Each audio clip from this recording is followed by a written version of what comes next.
Yesterday, Osama Mir dropped Davey Warner on 10. He went on to score 160 as Australia racked up over 300. Got me thinking, what's the worst drop in cricket history? Here's three good ones. Let me take you back to 1999. It's the final game of the Super Sixes. It's Australia against South Africa.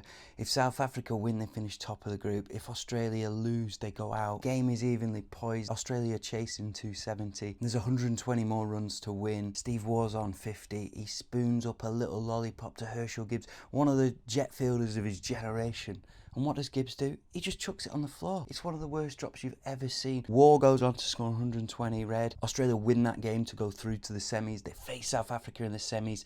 It's an epic of a game. It's a tie. Australia go through though because they finish above South Africa because they beat them in the Super Sixes. And then they dismantle Pakistan in the final. Talk about a butterfly effect, Herschelle. So in 2003, South Africa announced that this guy called Graeme Smith with 8 test caps, 22 years of age, is going to be the captain of that great cricketing nation. His first series is against England, and the then captain of England, Nasser Hussain, tries to mug him off in a press conference by calling him Greg. Funny little joke because he's only played 8 games, so I don't know his name. Anyway, in the first test, Greg scores 277. In the second, he's on 9. And Greg spoons up a catch to cover.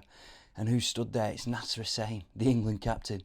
And you know what? He chucks it on the floor. Nasser and his merry men would then spend the next 2 days chasing leather as Graeme Smith, or Greg, scores 259 and South Africa scores something like 680 for 6. And trust me, that doesn't do it justice. England fully lost the plot. A guy called Anthony McGrath, you might know him if you're as old as me, he kept wicket for an hour. In that hour, he conceded 20 byes, and he also took a wicket ball in his medium pace that game as well. Anyway, Nasser quit as captain, Michael Vaughan came in, we won the Ashes, so maybe it was a good thing. Well done, Greg. Proud of you. Now this one shows that it doesn't matter how good you are. You could be the worst cricketer in the world playing village cricket on a plastic pitch in East Sunbury, or wherever that is.